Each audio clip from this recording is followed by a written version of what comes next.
ne mutlu Türk'üm diyene.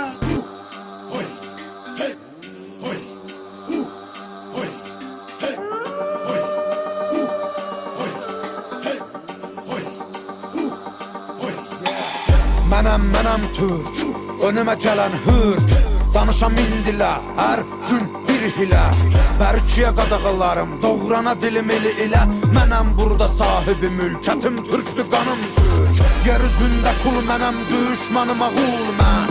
Nəsimi kamanından bıraxdığı o tir mənəm, tir mən. Qırmızı gözlərim çalxalayıb salaram bura toz, toz duman mən. Vermərəm aman mən bir bax heybətə. Tanınaram qeyrətə, bağlıyam izalətə. Babək kimi doğranamaya cüzarətə. Düşəm əgər zarətə, mübarizəm tək başıma yığınıza qəniməm. Əlimlə verəm vətənə paytəni, mən öncədən bir ki çoxunu bəliyərəm. Boyanam qana türkümü məliyərəm. Ayaq olcu qurtlar rəqs eləyir, yer gəlir gəng eləyir. Əlim tüfəngimə, kim gəlir cəngimə. Polad Əşimov gənginə, kölgəmə hürkür. Özün qorxuya bürkür, mənim elimdir türküm şükür.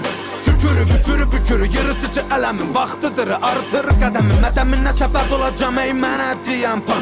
Mənim mehmetciklərim hər biri xan. Məni qan, vətənin hər yarasına geci tezi var, alınacaqdır intiqam. Fağır durmamışıq, qurulur plan. Ay qıvrılan ilan bil, qartalın baxır inan. Qan qoxusu gəlir güman ki sığmır bura qorxular. Bizdə bunlar çoxdular. Can dələnlər yurda, qan edənlər burada. Qüdrət artır nurdan, hörmət vardır qurda. Kuzeydə çaxan günəş, güneydə parlar. Türküdür elim mənim, alaboğazımı darlar.